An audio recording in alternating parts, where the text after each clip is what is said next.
예배분하고 한번 같이 인사하겠습니다. 부모님의 은혜에 감사합니다. 우리 예배분한테 인사하겠습니다. 우리 한 번 더 옆에 뒤에 분하고 인사하겠습니다. 성도님의 은혜에 감사합니다. 또 마지막으로 인사하겠습니다. 자녀의 사랑에도 감사합니다. 우리 같이 인사하겠습니다. 우리 일신교회 성도님들의 가정이 하나님 복 주시는 은혜가 흘러가는 믿음의 가정들 다 되시기를 주님의 이름으로 축복합니다. 1907년 우리 한국의 평양대 부흥운동의 주인공이자 또 세계에 전례 없는 새벽기도 운동의 주인공이었던 길선주 목사님이 장로님이셨던 시절이 있었습니다. 그가 장로님으로 봉사할 때 참 안타깝게도 그 아들이 망나니에다가 술주전뱅이로 아버지가 장로님이신데 동네에 장로님으로 본이 되지를 못했습니다. 참 장로님으로서 창피하고 또 사람들에게 늘 낯뜨거운 그러한 삶을 이제 봐야 됐던 것이 이제 길선주 장로님의 아들의 삶이었던 거죠. 뭐 체면 때문에만이 아니고 아들이 잘 되는 거, 그것은 누구나 부모로서 간절한 마음이 아니겠어요? 그래서 자녀 잘 되라고 이렇게 뭐 책망도 해보기도 하고 또 이렇게 부탁도 해보기도 하고 해보지만 이제 아들이 이렇게 술 끊지 못하고 망나니로 생활하는 것 끊지를 못해요. 그러니까 아버지로서 또 신앙의 장로님으로서 너무나 힘드니까 너무나 마음이 분노가 일어나니까 이제 아들을 저주까지 하는 겁니다. 네가 그래서 하나님께 복을 받겠냐? 하나님 심판하신다. 그렇게 살면 안 된다고 아주 아들에게 저주까지 이제 하게 되는 거죠. 근데 그 모습을 보고서 이제 미국 선교사님 한 분이 장로님한테 충고를 하는 겁니다. 장로님 그러시면 안 된다고. 아무리 아들이 그렇게 좀 빗나간다 하더라도 그렇게까지 저주하시면 되겠느냐고. 장로님 그러지 마시고 아들을 위해 한번 생명 다해 기도해 보시라고. 하나님이 아들을 새롭게 하실 거라고 이제 이렇게 얘기하면서 선교사님이 하셨던 말씀은 저주하며 기도하지 말고 아들을 위해 축복하며 기도하셔야 된다고 이제 그렇게 이제 충고를 해주게 됐던 것입니다. 장로님이 이제 아들 변화시켜 달라고 100일간 새벽에 작정 기도를 시작했던 건데 처음에 이제 아들을 변화시켜 달라고 우리 가정을 변화시켜 달라고 기도하는데 이제 며칠 기도하는데 이상하게 어느 날부터 기도가 안 되는 겁니다. 기도의 문이 턱턱 막히는 거죠. 아들을 변화시켜 달라고 그렇게 기도하면 할수록 마음이 힘들고 분노가 일어나고 저 아들 진짜 변화는 되겠나라는 생각이 들면서 오히려 그 마음의 실망감 때문에 기도의 문이 턱턱턱 막혀지게 됐던 거죠. 근데 어느 날 기도하는데 하나님이 은혜를 주시는데 아들의 문제가 아니고 자기가 문제라고 하는 것을 하나님 깨닫게 하시는 겁니다. 결국 이 문제는 내 문제다라고 하는 것을 깨닫게 하시면서 장로님에게 회개의 문을 열어주시는 거죠. 결국 이 장로님의 기도가 아들 바꿔달라고 하는 기도에서 나를 바꿔달라고 하는, 나를 변화시켜달라는 기도로 바뀝니다. 내 죄 때문입니다. 내가 아들에게 믿음의 본이 되지 못했습니다. 아들을 사랑하지 못했습니다. 축복하지 못했습니다. 저주했습니다. 미워했습니다. 내 체면만 생각했습니다. 라고 기도하면서 오히려 회개하면서 아들을 용서하게 되고 축복하게 되고 사랑하게 되고 끌어안게 되기 시작하면서 장로님의 마음이 변화되기 시작한 거죠. 그럼에도 불구하고 아들을 사랑하는 그 마음이 뜨겁게 일어나던 어느 날 이제 드디어 100일 기도가 끝났습니다. 바로 다음 날 100일 기도가 끝난 그 다음 날 새벽이 됐습니다. 새벽 기도 시간인데 한 젊은 청년 하나가 술에 취해가지고 새벽에 예배당 한복판에 그렇게 그 한복판에 걸어 들어오기 시작했는데 보니까 그 청년이 다름 아닌 자기 아들이었던 거죠. 하나님 은혜 주셔가지고 그 아들이 통곡하며 기도하게 하시는데 결국 하나님이 그 아들을 변화시키셔서 망나니의 인생에서 복의 통로가 되는 인생으로 변화시키시는 하나님의 은혜를 베풀어 주셨다라고 하는 그런 참 기가 막힌 은혜의 간증이 되는 것입니다. 마찬가지로 어떻게 우리가 내 자녀의 인생을 책임지고 바꿀 수가 있겠습니까? 결국 하나님의 은혜 없이는 어떻게 우리의 인생, 우리의 가정, 우리의 자녀가 바로 설 수가 있겠느냐는 거죠. 시편 127편 1절 말씀처럼 여호와께서 세우지 아니하시면 어떻게 집이 바로 서게 될 것이며, 어떻게 여호와께 성을 지키지 아니하시면 파수꾼에 깨어있어 그 성을 지키고 있는 것이 다 허사다라고 그렇게 이제 말씀하고 계시는 것이 아니겠어요? 결국 우리 가정에 하나님의 은혜가 흘러야 우리 가정이 믿음으로 세워지게 되는 것이죠. 저는 우리 식구의 성도님들의 가정에 하나님의 은혜가 흐르는 복된 은혜가 있게 되시기를 주님의 이름으로 축복합니다. 하나님이 우리에게 가정을 주신 이유는 가장 먼저 시편에 보니까 우리의 외로움을 치료하시려고 하나님이 가정이라는 최고의 선물을 주셨다고 말씀하세요. 외로운 자로 가족과 함께 살게 하시며, 이렇게 이제 말씀하시거든요. 우울증이 여러분 약 먹는다고 치유되겠습니까? 그러나 따뜻하게 조건 없이 사랑하는 부모와 자녀와 또 형제와 식구들이 있고 또 믿음의 동역자들이 있을 때 결국 그 우울증까지 낫게 하시는 은혜가 있게 되는 것이겠죠. 하나님이 왜 가정을 세우셨겠느냐는 겁니다. 결국 가정을 통해서 나의 연약함을 보게 하시는 것이 아닌가라고 하는 생각을 이제 갖게 되는 거예요. 아무리 세상에서 뛰고 나는 사람이라도요, 가정에 들어가면 아버지잖아요. 그런데 아버지의 말 한마디에 회사의 직원들처럼 그냥 사장이 얘기하면은 그냥 죽었다는 듯이 죽은 신용도 하면서 그렇게 따라와주는 그러한 직원들처럼 그렇게 자녀들이 반응하면 얼마나 좋겠어요. 아무리 날고 뛰는 사장이라도 집에 들어가면은 연약한 아버지잖아요. 내 말 한마디로 아들이, 자녀가 바뀌면 좋을 것 같은데 안 바뀌잖아요. 오히려 가정에 들어가서 아비로 생활하다 보면은, 야, 내가 이렇게 연약한 사람이었나 라고 하는 것을 보게 되는 것이, 사실은 가정을 통해서 하나님은 우리 연약함을 보게 하시고요, 가정을 통해서 내가 할 수 있는 게 아무것도 없다라는 것을 깨닫게 하시는 분이 바로 우리 하나님이세요.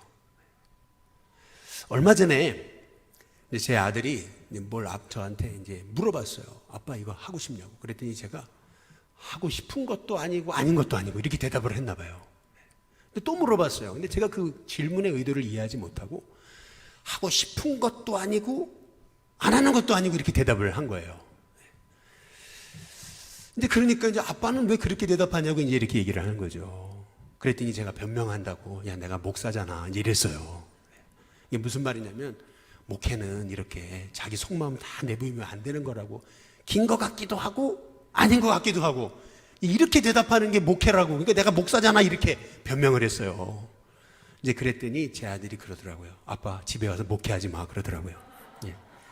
그래서 제가 그 얘기를 듣고 깜짝 놀랐어요. 제가 그 아침에 우리 아내랑 아주 엄청 웃었어요. 근데 곰곰이 생각해 보니까 제가 그렇더라고요. 집에까지 와서도 마음을 못 열고 있는 저 자신을 제가 보게 됐어요. 그렇구나. 이거를 어디서 배우겠어요? 제가 이렇게 연약한 사람임을 어디서 배우겠습니까? 가정이니까 배우죠. 어찌 보면은 가정이라는 곳은 나의 모난 인격을 새롭게 하시는, 어찌 보면 하나님이 나를 빚어가시는 축복의 터전이 가정입니다. 그래서 가정이 있어야 돼요. 사람은 가정이 복이 있어야 됩니다.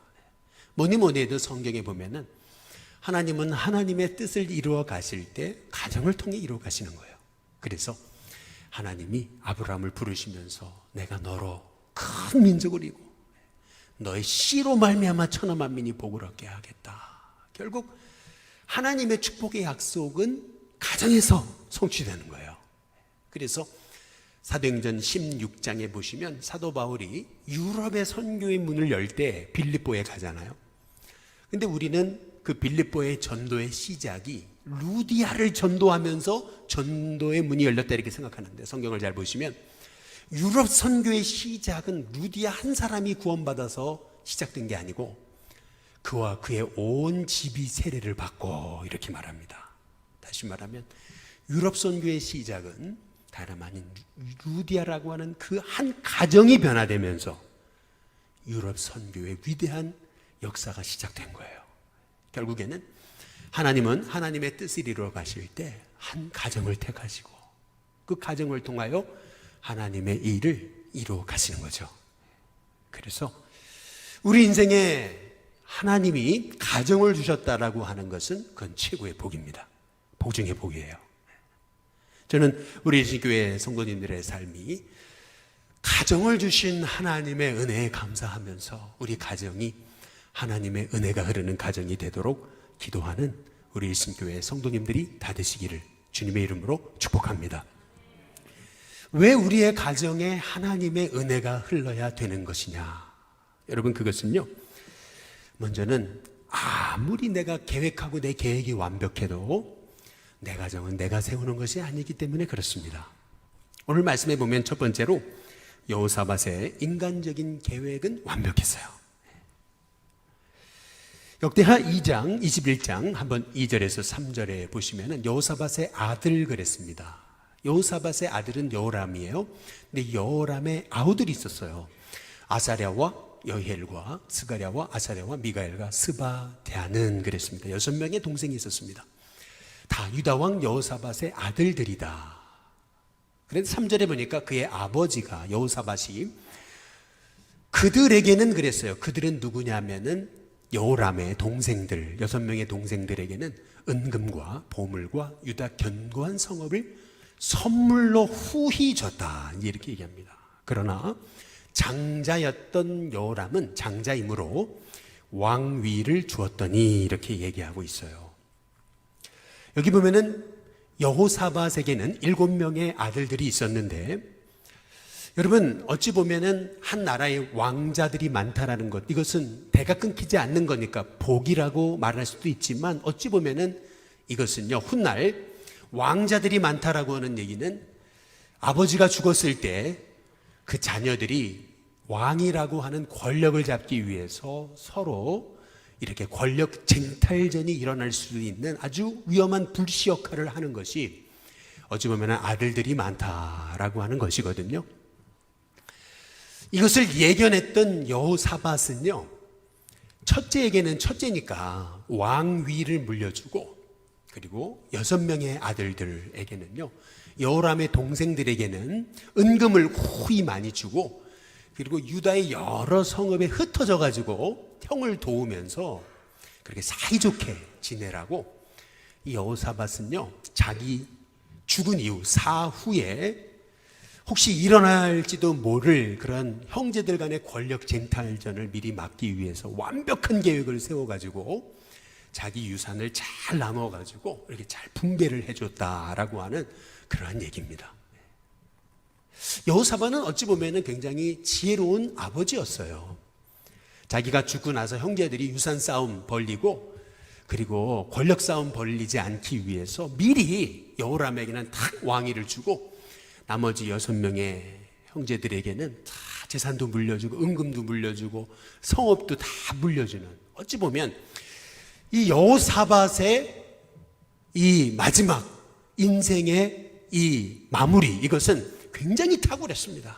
인간적으로 완벽했어요. 더구나 오늘 성경에 나와 있지 않지만 이 여호사밧은요, 여호람을 미리 왕으로 5년 전에 자기가 죽기 전에 세워놓고 아들 여호람에게 이런 게 왕위의 직이다, 왕이란 이런 사람이다 해서 가르쳐요. 5년 동안 섭정하면서. 그러면서 아들을 왕의 자리에 세워놓고 왕의 직무를 코치합니다.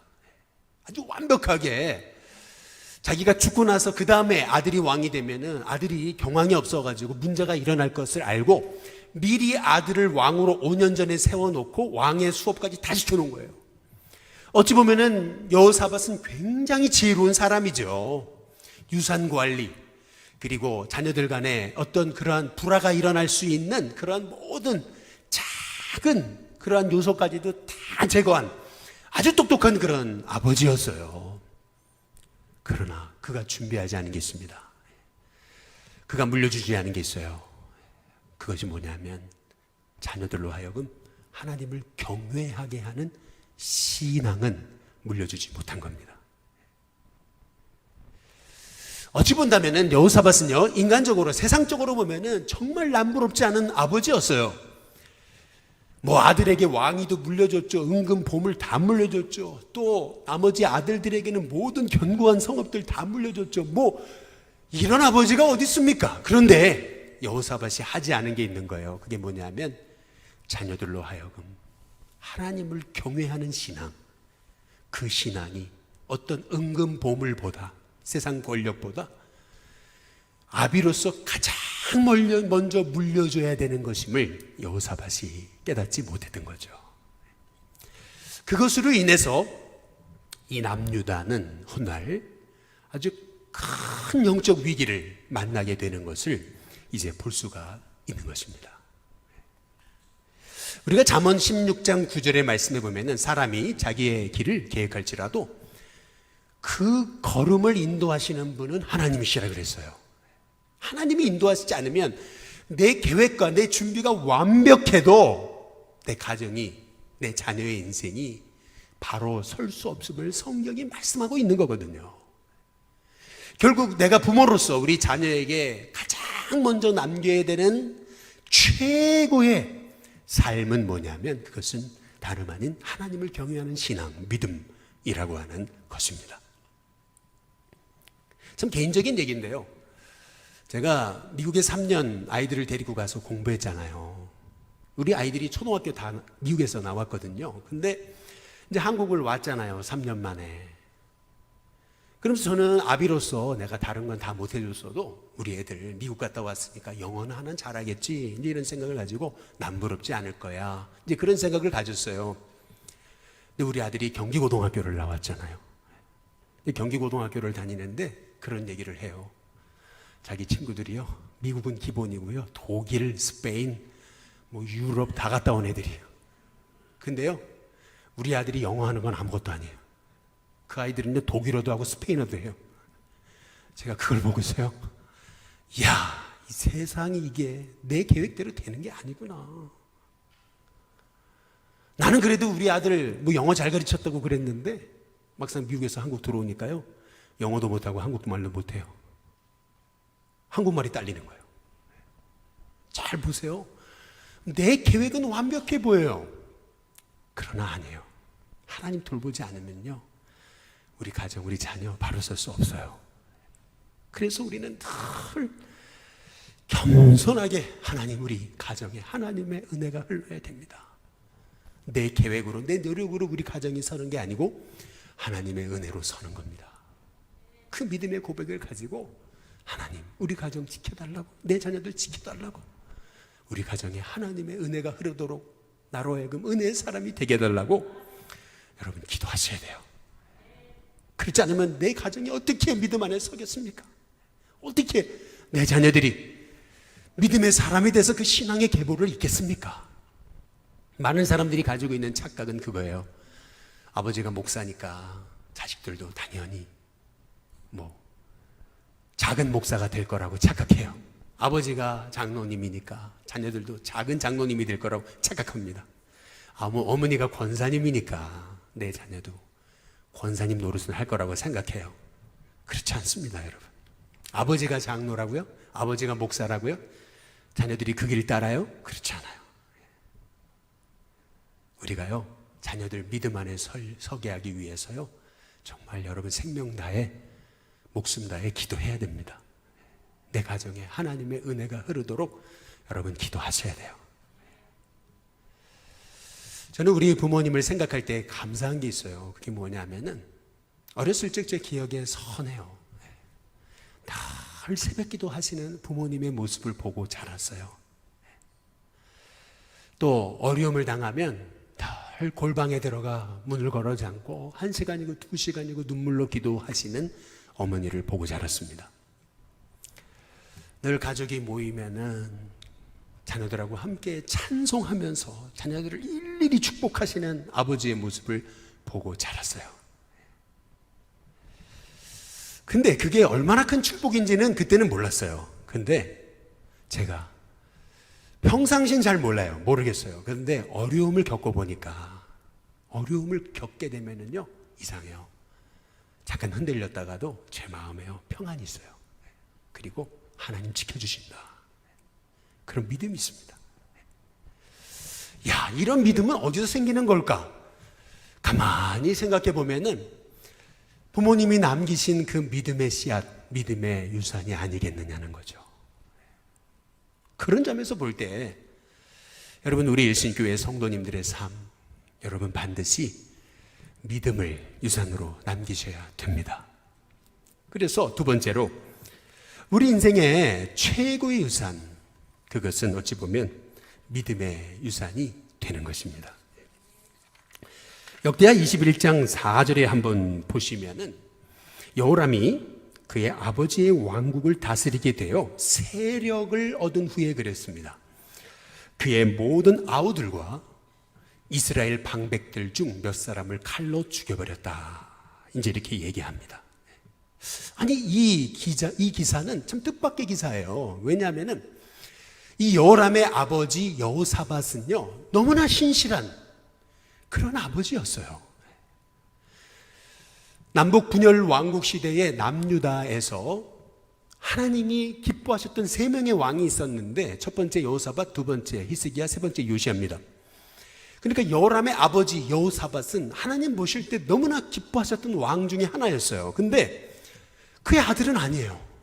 그의 아버지는 그렇게 신실한 아버지였는데 그의 아들은 너무 사악한 인물이 돼요. 아버지와 함께 왕위를 물려받았을 때는 5년 동안 아주 괜찮은 왕인 줄 알았어요. 근데 아버지 딱 돌아가시고 자기가 딱 세력을 얻은 다음에 그가 했던 첫 번째 치적이기보다는 치졸한 행동이죠. 그게 뭐냐면 동생 6명을 다 칼로 죽여버렸습니다. 뿐만 아니라 그 동생들을 따르던 대신들까지 다 죽여버렸습니다. 아니, 어떻게 이런 인간이 다 있습니까? 어떻게 하나님의 사람의 아들이라고 여호람을 말할 수 있겠습니까? 뿐만 아니라 오늘 역대하 21장 10절에 한번 보시면 이렇게 얘기합니다. 그가 그들의 조상들의 하나님 여호와를 버렸다라고 얘기를 해요. 뿐만 아니라 11절에 보면은 여호람이 또 유다 여러 산에 산당을 세워놓고 예루살렘 주민으로 음행하게 하고 또 유다를 미혹하게 했다라고 말하고 있습니다. 아니, 여호람이 그의 아버지 여호사밧의 아들 맞아요?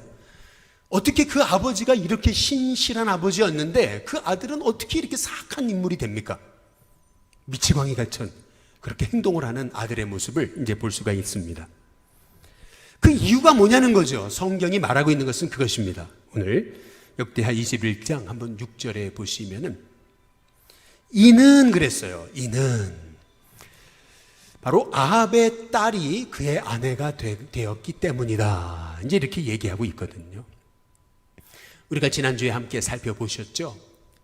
여호사밧이요, 아들 잘 되게 하려고요, 여호사밧이 했던 행동 하나가 있어요. 그게 뭐냐면요, 아들 여호람을 위해서 최고의 집안과 아들을 결혼시키는 거죠.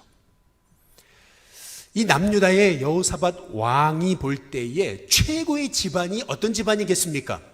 다름 아닌 북쪽 이스라엘의 아합의 집안인 거죠. 아니, 왕으로서 왕이 볼 때 최고의 집안이 어떤 집안이에요? 북쪽의 왕의 집안 아니겠어요? 그러니까 이 여호사밧은요, 아들에게 아들을 결혼시킬 거면 기왕이면 최고의 집안과 결혼시키자. 그래가지고 북쪽 아합의 왕의 딸 아달랴와 자기 여호람을 결혼시킨 거예요. 야, 이런 아버지가 어디 있습니까? 아들이 잘 되게 하고 싶은 부모가, 잘 되게 하지 않고 싶은 부모가 어디 있겠습니까? 그러니까 이 여호사밧은 아들을 위해 아들을 최고의 집안의 딸과 결혼시킨 거예요. 그런데 여러분, 그 아합이라는 인물이 어떤 인물입니까? 그 아합의 아내 이세벨은요, 피도 눈물도 없는 인물이었죠. 가차없이 자기 뜻에 맞지 않는 사람은 다 칼로 죽여버리는 인물이 이세벨이었습니다. 근데 그 딸의 아들이, 그 이세벨의 딸이 다름 아닌 아달랴인 거죠. 여호람이 그 아달랴의 영향을 받아가지고요, 딱 왕이 된 다음에 벌써 아달랴가 옆에서 그를 유혹하잖아요. 동생들이 있으면 당신의 왕위가 위태할 수도 있다고, 동생들을 쥐도 새도 없이 죽여버리라고. 근데 참 귀가 얇은 여호람이죠. 그 말을 듣고요, 동생들을 다 죽여버리잖아요. 우리는 이 아주 비극적인 이 유다의 역사를 이제 보게 되면서 여호사밧이요, 어찌 보면은 세상적으로 볼 때는 아들에게 최고의 집안 딸과 자기 아들 결혼시켰죠. 뭐 왕위 물려줬죠. 은, 금, 보화 다 물려줬죠. 뭐 아버지로서 최고의 아버지죠. 자식에게 어떻게 이렇게 많은 걸 물려줄 수 있겠습니까? 근데 여호사밧이 물려주지 않은 게 있죠. 그것은 바로 아들을 향한 진정한 하나님을 경외하는 신앙인 거예요. 믿음의 유산을 물려주지 못한 거예요. 여호사밧의 계획은 완벽했습니다. 아버지로서 하나도 부족함이 없었습니다. 자식이 최고의 유산을 물려줬습니다. 그러나 그가 물려줬던 모든 세상적인 유산은 한순간에 물거품이 되고 말았던 것을 성경이 말씀하고 있는 겁니다. 오늘 말씀을 통해서 우리는 두렵고 떨림으로 우리 자녀들에게 내가 정말 뒷모습이 아름다운 신앙인인가, 내가 내 자녀들에게 정말 신앙이라는 유산을 물려주고 있는가. 여러분 한번 여러분 자신을 돌아볼 수 있는 하나님의 종들이 되시기를 주님의 이름으로 축복합니다. 신앙의 유산 물려주는 거, 여러분 이거 여러분이 남은 인생 동안 여러분의 삶의 목적으로 삼고 내 자녀들에게 그냥 나를 생각하면 내 부모님이 걸으셨던 그 믿음의 삶 따라가고 싶은 그러한, 참 내 아버지 어머니를 생각하면은 나도 저렇게 살고 싶다. 참 그냥 머리가 숙여지고 나도 저 은혜처럼 나도 은혜자가 되고 싶다 라고 하는 그러한 믿음의 유산을 남길 수 있는 우리 일신교회 성도님들이 되시기를 주님의 이름으로 축복합니다. 마지막으로, 그래서 우리는 가정에 하나님의 은혜가 흐르도록 기도해야 되는 겁니다. 하나님의 은혜가 흘러야 됩니다. 역대하 21장 6절에서 7절에 보시면은 그가 여호람이 여호와 보시기에 뭐를 행했어요? 악을 행하였습니다. 정말 사악한 인물이었죠. 그런데 7절에 보시면은 다 함께 같이 한번 읽어보겠습니다. 함께 읽습니다. 시작. 여호와께서 다윗의 집을 멸하기를 즐겨하지 아니하셨음은 이전에 다윗과 더불어 언약을 세우시고 또 다윗과 그의 자손에게 항상 등불을 주겠다고 말씀하셨음이더라. 참 놀라운 건 이거예요. 여호람이 그렇게 사악한 인물이었는데요, 그렇게 만행을 저지르고 그렇게 정말 있을 수 없는, 씻을 수 없는 죄악을 저질렀지만 하나님이 그 가정, 그 가문 멸하지 않으시겠대요. 이유가 있죠. 왜요? 다윗과 세우신 언약 때문이라는 겁니다. 그 가정에 항상 등불을 주시겠다고 약속하신 그 약속을 지키시기 위해서 하나님이 유다라고 하는 그 왕국의 그 집안의 씨를 마르지 않게 하셨던 것을 볼 수가 있어요. 하나님 지켜주신 거죠. 여러분, 여러분의 가정에 혹시 어려움이 있고 또 생각지 않은 문제가 있어도 하나님이 여러분 가정 끝까지 놓지 아니하시고 지키시고 돌보신다는 믿음, 여러분 잊지 마시기를 주님의 이름으로 축복합니다. 아무리 내 자녀가 지금은 믿음이 없어도 하나님은 반드시 믿음으로 세우실 거라고 하는 여러분 믿음의 확신 가지세요.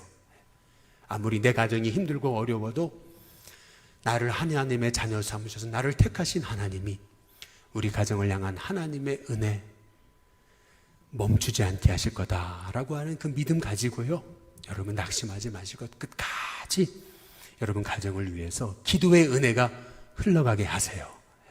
여러분 그게 복된 겁니다.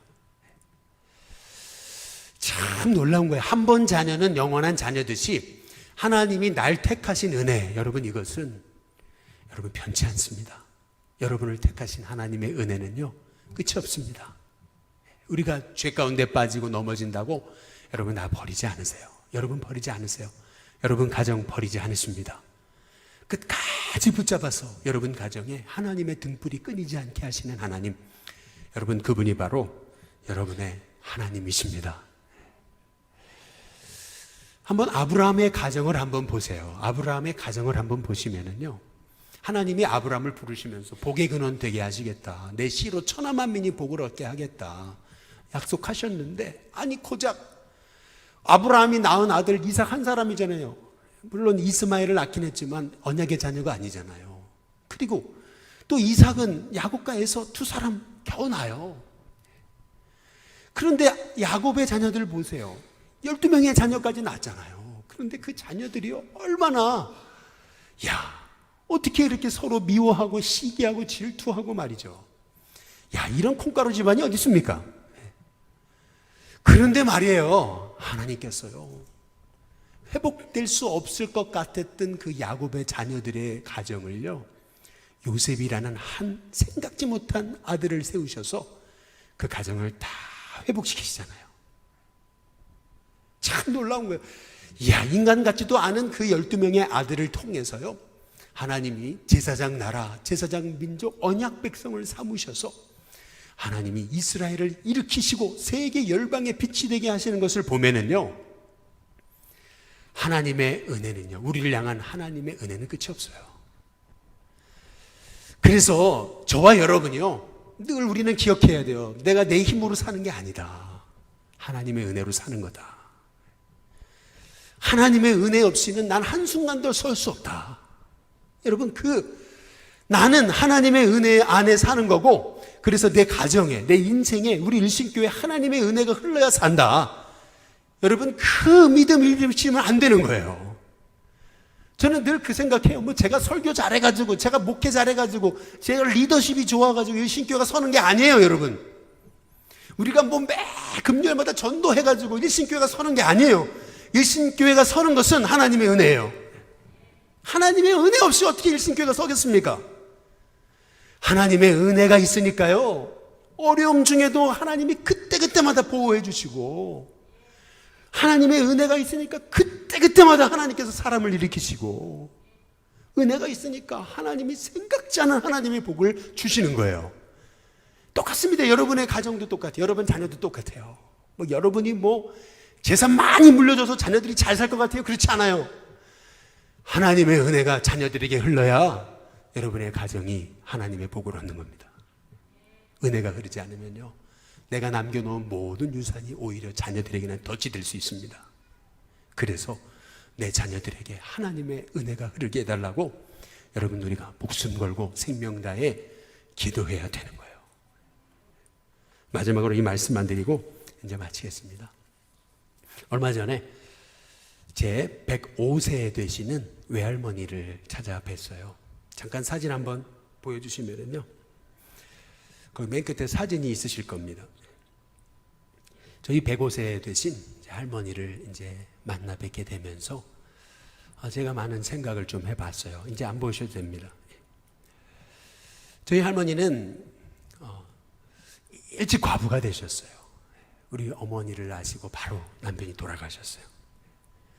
많은 자녀를 놓고 그 6.25 시절에 홀로 과부가 돼가지고 그 아이들을 기르시느라고 얼마나 힘드셨는지, 그 힘들과 서름을 이기기 위해서 하루에 2-3갑씩 담배를 피셨어요. 큰 담배를 물고 이제 사셨던 인생이죠. 근데 예수님을 만나고요, 그 순간 담배를 내던졌어요. 그리고 그 담배 피던 그 시간을 하나님 앞에 기도하는 시간으로 바꾸시는데, 하루에 3-4시간씩 새벽마다 나가서 엎드려 기도하셨습니다. 3-4시간씩. 과부로서 어렵게 가정을 이루셨기 때문에 가정에 남기신 유산은 하나도 없어요. 그러나 저는 그래요. 우리 할머니가 평생 눈물로 쌓으신 그 기도의 유산만큼은 내가 최고로 받은 유산이구나 라고 하는 그러한 자부심이 있어요. 얼마 전에 좀 몸이 안 좋으셔가지고 저희 어머니가 병원에 모시고 갔는데 의사와 간호사가 놀라는 거예요. 왜 놀래냐면은 아니 105세 된 할머니가 차트가 없다고, 기록이 없다고. 무슨 말이냐면 105세 동안 병원을 한 번도 안 가신 거예요. 늘 몸이 아프고 힘들어도 다 기도로 푸셨어요. 다 기도만 하셨어요. 저는 그 기도의 힘, 기도의 은혜, 기도의 능력이 뭔지 알아요. 이 기도를 먹고 사람이 산다는 게 뭔지 알아요. 저는 우리 일신교회 성도님들이요, 우리 자녀들에게 내가 평생 그들 따라다니면서 그들 뒷바라지 내가 어떻게 하겠습니까? 내가 우리 자녀를 어떻게 세워요? 여호사밧처럼 재산 다 물려주고 왕이 물려주고 큰 집안과 결혼시키고 해도 안 돼요. 하나님 지켜주셔야 돼요. 하나님이 함께 하셔야 돼요. 하나님이 도우셔야 돼요. 하나님의 은혜가 흘러야 돼요. 그러지 않으면 우리 가정이 바로 설 수 없어요. 저는 우리 신교회 성도님들의 삶이 하나님, 이 부족하고 연약한 저를 통해 우리 가정에 하나님의 은혜가 흘러가게 해달라고. 내가 연약하고 늘 넘어지는 인생 살았지만은 그러나 훗날 내 자녀가 내 뒷모습을 바라볼 때 그 믿음의 삶 살고 싶은 그런 간절한 열망이 일어나도록 여러분 기도하며 사세요. 여러분 가정에 은혜가 흘러가게 하세요. 세상 것 붙잡았다고 그것 때문에 여러분 만족하지 마세요.